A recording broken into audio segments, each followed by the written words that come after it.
All beard. All right, the ladies left us 50 minutes, so let's try to speed through this. I was about to say that's sad, but it was like 50 minutes. All right, let's make this quick. Fuck. Well, Meh. I'll put it in fast motion, I guess. I think we can both admit that we didn't expect much of this movie going in. No, I the first time I saw a trailer for this, I laughed and laughed. Yeah, it's called Devil's Due. I remember you got the trailer for it before I did, and He's like, oh my god, you gotta see this trailer. You gotta see this fucking trailer. It's a pun title. It's called Devil's Due. Guess what? She's giving birth, so the devil is technically due. And then earlier I was telling you about the Rotten Tomatoes thing, as it was sitting at, granted, this was this afternoon. I'm sure it's at something way different now. This afternoon, it was at 20% on Rotten Tomatoes, which was higher than Ride Along and The Nut Job. And I remember being like, wow, 20%? Like, that's like way higher than I thought it would be, which that alone tells you, like, wow, maybe it'll be okay. It's at 20. I mean, it's not a 10, right? Yeah, it's higher than The Lone Ranger. So Doesn't then... take much. Yeah, well, yeah, it's higher than Lone Ranger, so maybe this movie will get nominated for 2 Oscars next year. It's higher than the Oscar-nominated movie Disney's The Lone Ranger. Fuck that. Best makeup, my ass. So I clicked on the Rotten Tomatoes thing for it, and I was like, oh, well, that's why it's at 20%. 5 people have reviewed it. 1 guy liked it. There's your 20%. Honestly, like, this movie wasn't great. It's not really very good, but I didn't hate this movie. This was way better than I ever thought this would be going into it. Yeah, it's definitely one like I wanted to hate it. I wanted to go in there and come out and be like, this piece of shit. Ugh. Yeah. But we were at Marked Ones last week, and this was way better than the Marked Ones. Yeah, I mean that one kind of skewed things a little bit. Like it lowered the bar just enough for this one to kind of clear it. To where I was like, the things that pissed me off about the Marked Ones, I thought this one did right. And honestly, up until the last minute of this movie, I was kind of like, this really isn't that bad of a movie, to be perfectly honest. It's way fucking better than I thought it would be. And the last minute... It literally is like a minute. Like, that is it. Yeah. Like, it's just got this terrible little, like, just stapled on, like, last minute thought ending. And it killed it for me. It fucking killed it. I mean, it was kind of cool when they were playing the Ooga Boogum song on the ending credits. Like, it kind of was like, all right, well, there's at least that. After that really shitty end. I mean, okay, it was a better ending than Devil Inside. I'll give it that. But it was as soon as it started doing what it was doing, it was painfully obvious where it was going. Yeah. But you just had to sit there like, okay, let's see what happens. Oh my god, it's such a fucking surprise. In the movie. Just end it. Yeah, and it got there, and I was like, no, not buying it. No, I buy fucking none of that. None of that. Oh, man. It's, the movie, it's Rosemary's Baby, but it's a found footage movie. That's it. Yeah. I mean... That really is it. And it did it way better than I thought it would. For a majority, for the first, it's got a pretty slow build up to it, where for the first like quarter of the movie, it's kind of like, wow, I feel like I'm watching someone's like vacation video, and like every now and then a horror movie happens. But to pad it out though, like during like the first section of it where it's nothing like spooky or anything is happening yet. They just keep getting you with like, it's like, oh man, I'm gonna sneak up on my sleeping husband, and then he jumps in there like, ah! Ah! Like, oh man, I'm gonna sneak into this room, and all of a sudden, like, rah! Like, what was that? Oh my god, the dog. That was my favorite. That was my favorite, like, false jump scare, because you see the husband with the camera walking in. He's not saying anything. He's just holding the camera.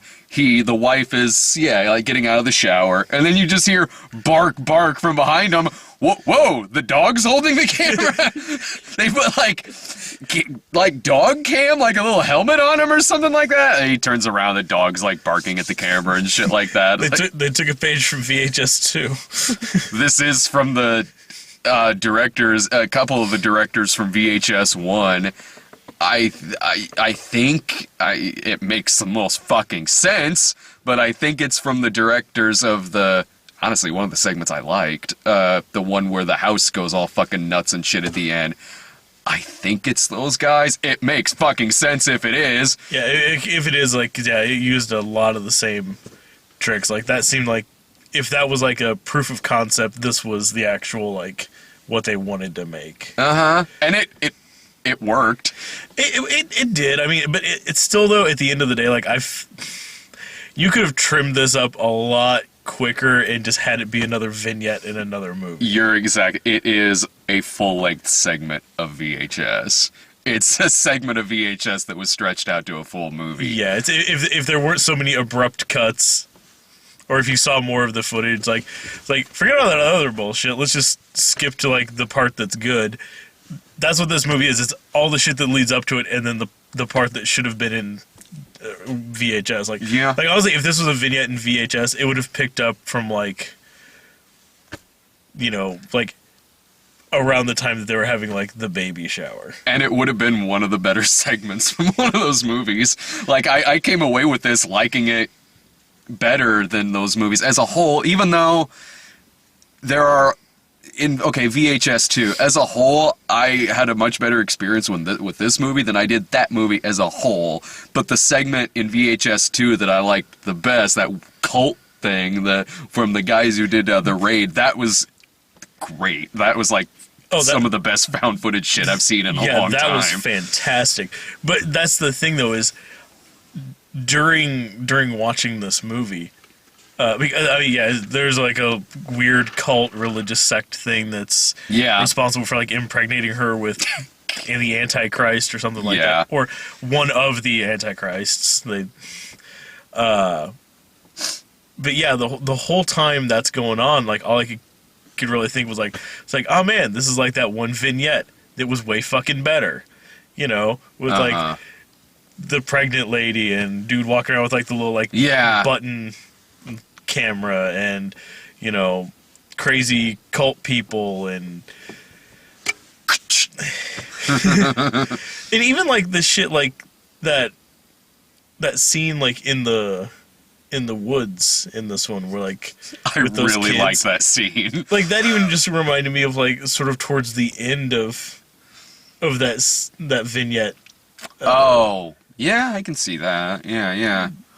I wasn't really thinking about that. I was thinking more so, like, because we just saw the marked ones, so it reminded me of a couple of parts in that where they fling someone forward or backward or whatever, but I thought this one did it way better. I was still entertained. Like, the parts at the end that was reminding me of the first VHS movie, the part that was reminding me of the cult, I was kind of thinking that stuff too, but I was still kind of impressed with how they did it in this movie. I mean, yeah, I will be fair, like, they did a much better job than I would have ever assumed, but the stuff that was stupid in it was so goddamn stupid. Yeah. Like,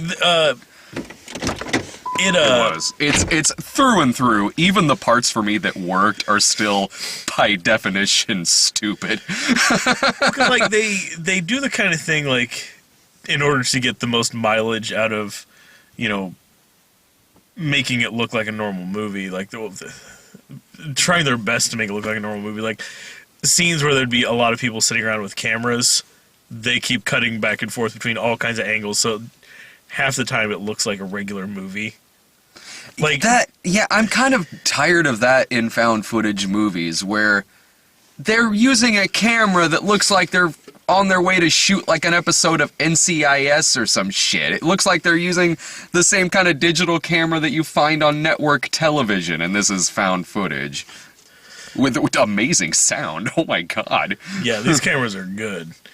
But yeah, like when they're getting married, you know, obviously like a dozen or more people in there are going to be filming it, so it keeps cutting back to all these really nice camera angles. Like tight zooms and a wide shot in the back. I'm like, it's like, okay, well, whatever, you know, just use all the footage you can get. Or like if they're at like there's a scene where the wife is at a grocery store and it's like just doing it all through like the security cameras in there and stuff like that, which I mean sometimes like I you know it's kind of interesting to get away from just like the single camera aspect, like with the marked ones, like if it wasn't directly in front of the kid holding the camera, shit didn't happen apparently. Yeah, and when it was cut, if there's one thing that I did like about this movie is that for at least maybe 80% of the time, I bought that this shit was being filmed. Yeah, and they do a really good, like, at the very fucking beginning of the movie, they do a really good explanation that I am perfectly, like, after he says, like, he mentions, like, his dad, like, used to film shit like crazy whenever he was a kid, and now he's, you know, like, it starts, like, the movie starts, like, the day before their wedding.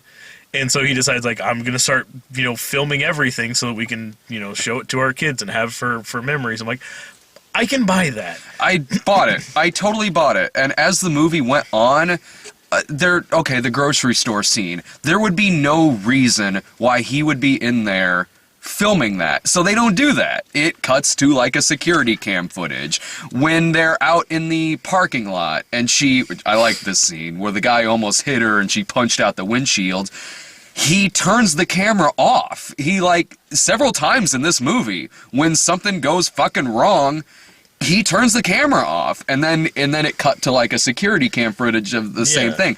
I like that. And in some scenes, when some weird shit's happening, he sets the camera down. Granted, he conveniently sets it down in a spot that's a perfect angle for what's going on, but he is still setting it down. He is still getting rid of this because something serious is happening. I liked that. I found that refreshing about this, that when any person would logically cut away, he does. And then at the end... Or there's several scenes too, like when he's walking around, you know, like, not doing anything, like, in particular. Like, yeah, he'll be pointing the camera pretty much at the fucking ground. Or, like, you know... Like, and it cuts to the security cameras of the house. Yeah, like, you know? Or like if he was filming out the car here, half the footage would be us staring at the radio. Yeah, and when shit does get serious, whereas in like a fucking Paranormal Activity movie or one of the later ones, they would just be filming shit that no one would be recording this shit. But in this, it makes sense that he keeps recording shit because he loses his footage, and he wants footage of this shit that's happening so people will fucking believe him. It makes sense that he... Yeah, they do a good job throughout, because, yeah, at a point, like... And granted, this takes him far too long, because my biggest problem with all of these types of movies is... So no one reviews any of the footage they've ever shot, ever. Like, it's not until, like, she's, like... 8 months pregnant that he actually starts like looking back through some of his footage and realize like, oh shit, apparently we were involved in some sort of satanic ritual on our honeymoon. That was on the camera. I never thought to check that though. Like never thought like, oh man, bring up that thing from last night. What the hell's this file? Boop. Never thought to do that. Took 8 months to look at that one. I was thinking the same thing. I was like, well, how has he not checked this fucking footage yet? At least a little bit of it. But, I mean, once he finally does, like, yeah, it suddenly gives him more of a reason to be filming stuff, which I like. And like, towards the end of the movie, he's trying to do some, like, he's trying to find out more about, like, these cult guys. So he like he establishes early on like that they got a little like one of those little like the little button cameras as like a wedding gift, and they were using it to like do like zip line stuff to film it when they were on vacation. So he's using that towards the end of the movie, which I really liked that he was using that because it gave him a reason to be filming it, but not just be running around like, oh my god, what's going on? That I liked that too, and it was still believable that he had that because you see thousands of fucking videos on YouTube of people using the same goddamn cameras going on those zip lines. It makes sense that this guy would have that, considering the vacation he just had. But the one thing that really bugged me, though, was kind of in the middle. You kind of hit that point before he starts finding out any of this stuff, but you'd figure at this point, like, even like someone who's trying to like film shit every day would start running low on the will to want to do that. Mm-hmm. Suddenly all these cult members break into their house one night and install like 50 fucking cameras in every corner at every angle. Yeah. I mean, we're talking like they were in the fucking attic, like in the ceiling. Put one like fucking top-down view into like the stairwell. Like they got all the good angles. Yeah. Like they were picky whenever they were like trying to figure out how to set up this house. And so, then from that point on, like a lot of it's just watching, the security cam footage like of them coming and going and doing stuff. And I know it's only there just so it could, that plot point is only there just so this can get picked up on camera. But I bought it. I did. I went along with the fact that they would install these cameras. I mean, yeah, it does. It does do the same thing as in earlier, how he sets the camera down and just conveniently gets these really good shots. Yeah, it does that with these security camera things. They're always standing in front of them. Mm-hmm. Like, they have, like, 100% coverage in this house. There's nothing they miss. Yeah, there were a couple shots where I was serious. Because some shots is like, okay, well, it's in probably the lamp, or it's in probably the vent, or the heater, or it's maybe somewhere in the kitchen. Like, a lot of spots I sort of accepted where they might be, but there were some other ones where I was kind of like, I have no idea where this camera's hidden. Is this hidden right in front of their face in the middle of the room? Well, there was one that was in the kitchen that from the angle of it looked like it was just sitting right on top of the refrigerator. Mm-hmm. In a teddy bear. It's like, honey, we put all these fucking teddy bears around here. Yeah. Take a trip to Vermont. The scenes of her getting all possessed and shit, I thought kind of worked when it does the batshit house at the end, like that segment in VHS. I thought it was fun. I thought it was really entertaining. It honestly had some creepy shots in it. And when she's all possessed, standing on that sign, whatever it was, that little logo, I thought it worked. Like it didn't go for like the devil inside, let's try to be the Exorcist, but we're not.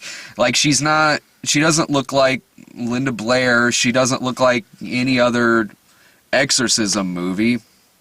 I kind of like that about it. Yeah. I mean, she stays looking normal and healthy throughout the whole thing. Yeah, just doing weird shit like carving into the ground and slapping people. And I honestly didn't know going into this movie what it was rated, but like the first scene where she's screaming like motherfucker at a guy, I was like, oh, okay, well, this got an R. Honestly, I think it's probably an R really only for the language. Yeah. I mean, maybe I don't know, maybe for the whole yeah, it's a little bloody. Yeah, okay, yeah, that got kind of bloody. Really nothing up until then. I mean, bloody noses and stuff like that. But yeah, that got a little bloody at the end. That priest was pouring out like a fountain. Yeah, yeah. I'm sure you could probably get away with that in a PG-13. The I mean, he wasn't like puking up blood or anything like that. I was sitting there like, okay, what's gonna happen to the priest? Is it gonna be the devil inside again? Is he gonna try drowning a baby? I honestly, I was expecting like, okay, well, he's probably gonna like throw up blood or something on like the little girl who like she'd already yelled at. That would have been amazing. That's honestly where I thought it was going. Which I love that. There's a scene. It's in the trailer where like it's night vision and she's standing in the corners, just also like ah, and just starts screaming. It's because like there's two little kids like 8 or something like that, and they're playing like hide and seek. So she's going around with the guy's camera, using the night vision so she can see in the dark in the upstairs of the house. They're having like a big party thing downstairs, and she comes across the mom who just shouts and like, "Get out!" And the kid freaks out and runs off, but apparently doesn't tell anybody. And then like a week later, it's her it's her like first communion at church, and they're filming and she's all happy. And then the wife comes up, it's like, "Oh my God, you look so good today," and the kid's just like. Like, I remember that shit. You yelled at me. You yelled at me for sneaking around your house with a night vision camera and going into your nursery. But apparently she never told anybody. She just ran downstairs. I mean, I don't know what anyone's gonna do. Like the pregnant lady yelled at me because I was snooping around her house. Like, I don't know what anyone would do, like, even if she told anybody that. Well, that's time out for you, Missy. It was, and then I guess there's the ending. Man, I was honestly kind of with this thing, as stupid as it was, as shit that really didn't make sense, but I was entertained enough by it. Some of it I even found kind of creepy. Even though this scene is out of goddamn nowhere, that part with the 3 kids filming in the park, and she's there. So then I'm like, who the hell are these kids? I didn't mind that. I didn't mind. But it was kind of jarring because it looked like a place. It was that same lake or river or whatever that they'd been to before. Yeah. And so when you can't see who's filming, like I just figured like, okay, well maybe it's the same guy until they passed off the camera. Like I think for that transition, like they could have switched to like just add like a little grainier filter. They did to it, didn't they? Yeah, it was. I mean, a little bit. Like I picked up right away that it was a different camera. Yeah. Like I mean, it's not like they added much, but I noticed that they added a little bit. It still probably looked like it was shot with the same fucking camera, but I could tell a little that they kind of grained it a little bit. And once it showed like the second person there, I kind of figured that it was a different group of people. Well, like I say, they end up handing off the camera pretty quick, but yeah, it's like for that first like 30 seconds, give or take, it was kind of jarring for me because like here's a location we've been before. Can't see who's holding the camera, so like, okay, I'm assuming till I hear otherwise it's the same guy. Yeah, I liked that guy. Honestly, like the acting I thought was good. I thought he was charming. I thought he was like as a couple. They're a good couple. They seem like that's kind of why the beginning like really worked for me, because I was like, this is mostly kind of just their vacation footage, but they seem like a lovely couple. I'm like, the acting's good. They really seem like a married couple. They have really good chemistry together. Like the dude was likable. He wasn't. As much as I like Mika in Paranormal Activity, he wasn't Mika. He wasn't a dickhead. He's clearly a dude who loves his wife, and she did a really good job too. And the part at the end of that park segment, I actually thought that was a really impressive shot, where it's the kids running away with the camera, and at this point she's like killing all of them, I guess. She levitates like him. Chronicle style. It was totally Chronicle style. She like levitates the guy. You see from his point of view, he just flies up like a couple 100 feet in the air, just drops him on his car. That I was like, that's a good shot. All right, like one good shot really sold me on this scene. But it doesn't. When it gets to the last minute of the movie, it just makes no goddamn sense. It does the type of ending that I fucking hate, where it looks like they're gonna blame this entire sequence of events on the husband. It looks like they're probably going to arrest him. Oh, they Blair Witch 2'd this movie. That is my least favorite ending in the. I can't even explain how much I hate that kind of ending. Well, and as I recall, doesn't Blair Witch 2 open with a shot of what's his name? Jeffrey Donovan. Jeffrey Donovan. Yeah. Sitting there in an interrogation room being filmed. This is a better movie than Blair Witch 2. But I'm just saying, like, this movie opens with, like, the exact same thing. Like, well, why don't you tell us what happened? Whoosh, cut to the footage. Yeah, it does do that, and God damn it, I hate that kind of. I've avoided movies that I know have that kind of ending. I've never seen not VHS. The one you saw, ATM. I've never seen ATM because I know it has that kind of fucking ending. No one else should watch it either. It's so bad. I distinctly heard you say that Josh Peck was much better in this one than in Battle of the Year. Sarcasm. It's called sarcasm. He's not good at anything. Oh, you haven't seen the classic Red Dawn remake. Netflix keeps trying to get me to watch it, though. Do they really? It's like popular movies. Like, I don't want to watch that, though. Put the original on there. I'll watch that one. You liked Cabin in the Woods? That's another movie Chris Hemsworth did before he became famous. You'll like this one, too.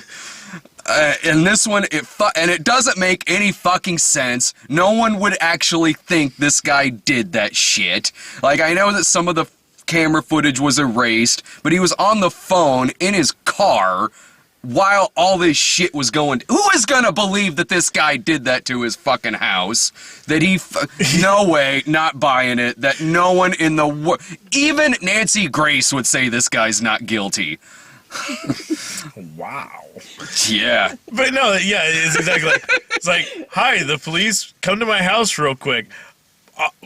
But, give me like 10 minutes because I'm going to demolish it from the inside first. No. And plus, I don't know, like, you can... The 3 fucking kids who levitated, it's their fucking camera. Yeah. Was that camera taken too? I don't know. It didn't seem like anyone fucking took it. It seemed like it was still left there. That fucking shows that his wife has superpowers. There's no part of me fucking buys that goddamn ending. No one, not even the shittiest cop would think that guy did that shit. And then it goes on again to Paris. It's the Happening ending. Where it's shit, I forgot that did that. Yeah. It's happening again, but in Paris. 28 weeks later did that ending much better. And yeah, it's another couple, I guess, on their honeymoon, and they get picked up by... They mention it's their last night in Paris. Yeah. And they decide they're ready to take off back to their hotel. They flag down a taxi, the same as the couple did at the beginning of this one, and it's the same cab driver who's, like, apparently the head of this cult. He just shows... I would like to think that the Antichrist is going to be a lot more subtle than this. Like, this is the most unsubtle Antichrist ever. He has the same people following him everywhere. They're not really hiding. He's catching them on camera all the goddamn time. And plus, the demon himself is making the mom murder people, and he's punching through and shit like that. It's like, come on, you're the Antichrist. People are supposed to believe that you're not evil. Yeah, that ending, like that part once it cuts to Paris, it's like, okay, well, this is where this is gonna go, and then you see the couple on screen, like, yeah, all right, just get it over with, and then they're walking around, and they're like, oh, let's get a cab. I'm like, oh, I wonder who's fucking driving. It was that bugged me because it was so telegraphed. It was soon as it showed wildly unnecessary. Yeah, I mean, I could have at least even gone with that if, like, the actual story itself with the husband and everything had a proper fucking wrap up. It just abruptly ends. It does. It's like, why don't you tell us what really happened? And he's, oh, damn it. And that's it. That's all you fucking see of him. Then it cuts to the Paris shit. Really, like, even when the couple were on their honeymoon at the beginning of the movie, it was kind of like, who's gonna follow this fucking cab driver in the darkest pits of the Dominican Republic? Is that what they're in the Dominican Republic? Like, through what looked like the sea. God, this is like look like the part of like a town that you see someone get kidnapped when you're working a snuff film ring.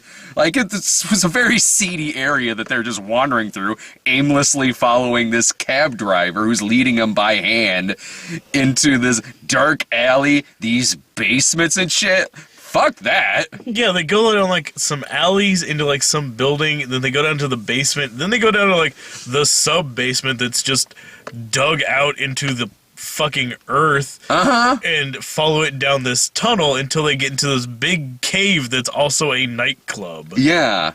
And I really don't even know why they left as much of that whatever that ceremony that was going on where they impregnated her. Like, I don't even know why they left some of that on the camera. What if he had checked his camera when he was on the plane? Yeah, because that's the thing is, like, they kept, like, somebody kept moving the camera around because they show, like, it's towards the end of their night and they're both just piss drunk.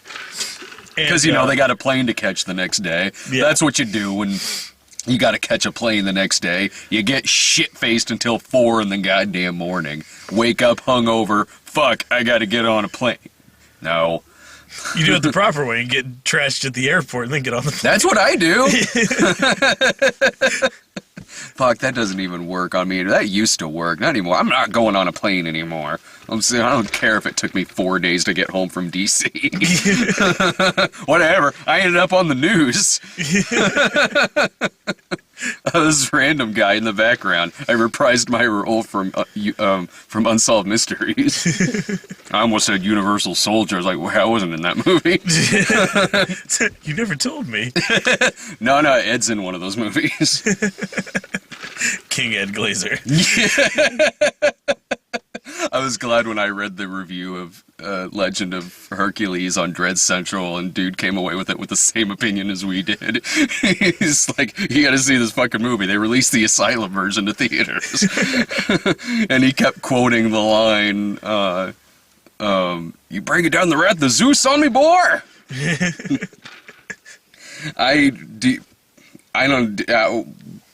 How do you think about this movie? Like, what do you? I don't know. Like, what do you think?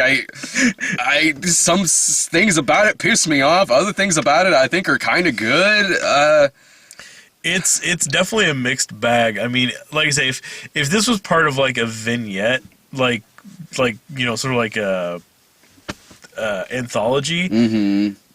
I think it would be really good. Especially like I say, if it was trimmed down to fit the format of like VHS. Like if this was just part of like like if this was like the third segment in VHS 3, I would have been perfectly fine with it. It felt overly long at points. Just even because, at 80 minutes. Just because like it is a lot of just watching them do like vacation stuff or go to a doctor, and it's just like the entire like doctor visit while they're doing like her physical and stuff. I mean, it's a lot of stuff that you don't really care to see. I mean, it all builds to somewhere, but some of it, it's such a slow build, or just nothing that you haven't seen already, that it's kind of pointless.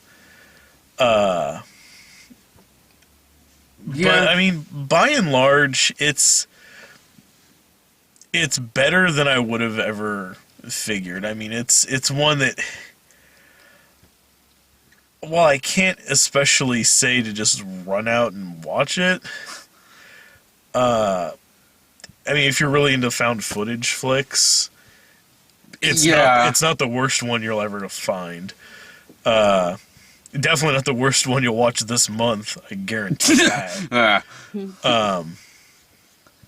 But yeah, I mean, but it's worth a watch. I mean, I don't know if I'd say theater watch, but I would say I could easily say this is worth a rental.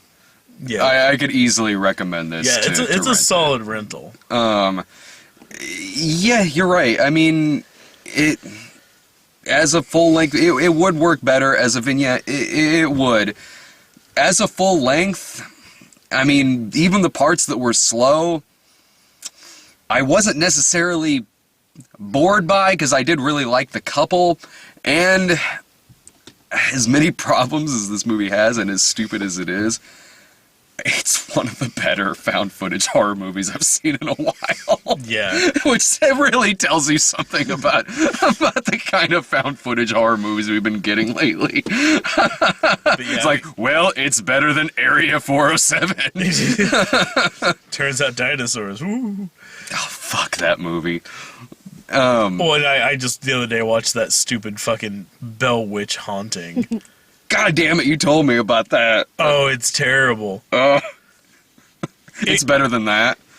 Oh, this was way better than that. It tries to do the whole, like, oh, there's several people filming in this one scene, so we'll keep switching to different cameras. Mm-hmm. And they try to get it fancy with it.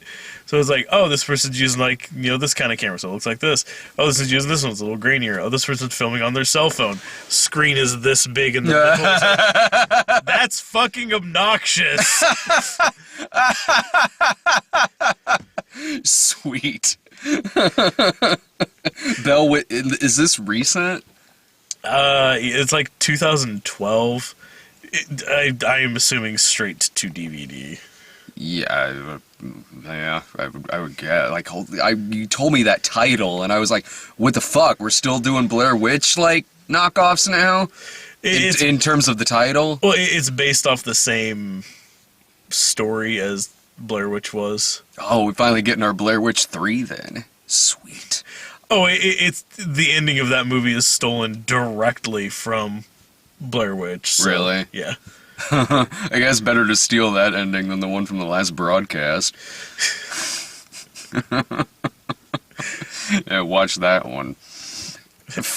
Honestly, though, the thing that made me really disappointed with Devil's Due is it starts off with them, like, filming, like, the wedding and the reception and everything, and I leaned over to Letty. I'm like, oh man, I really hope that at any minute now it's just going to turn out to be Rec 3. That's how you do a transition from found footage to real footage. I like there's them doing all the doing that, and then, like, shit starts getting weird, and all of a sudden just, like, see the dude drop the camera, like, what? Okay, let's use fuck this shit. And fuck this. It'd be really stupid to film this, Chuck. Real movie from then on out. That's how you do it. Or just start out with it no longer being found footage, like Last Exorcism 2. Yeah, Last Exorcism 2. Yeah. God damn, too many of these fucking movies start with the word last.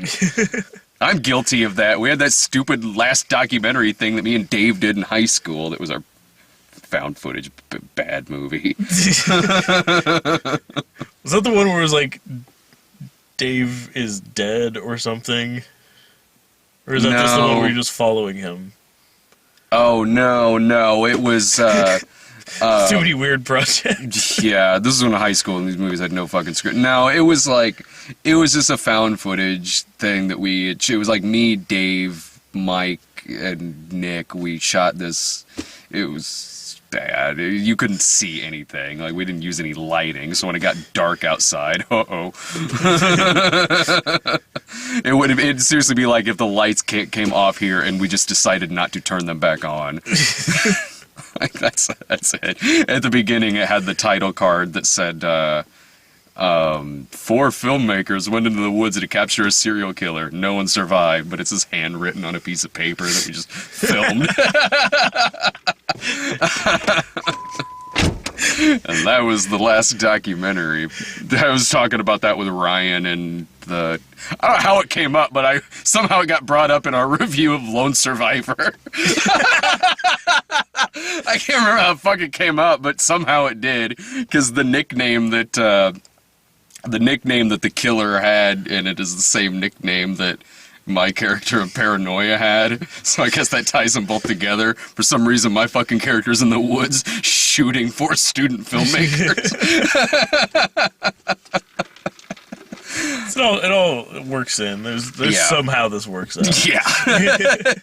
Exactly. Alright, what the fuck is next week? Like, I Frankenstein? Yes, I'm mortal. That's what the fucking poster says, in bigger letters than the actual title, because the actual title's stupid.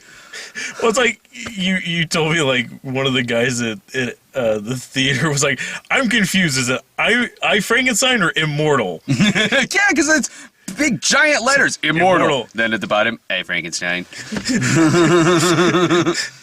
The movie Immortal, starring I Frankenstein. Sarah called dibs on I Frankenstein. Like, I still don't get that. She's like, dibs, I want sexy Frankenstein, dibs. Okay.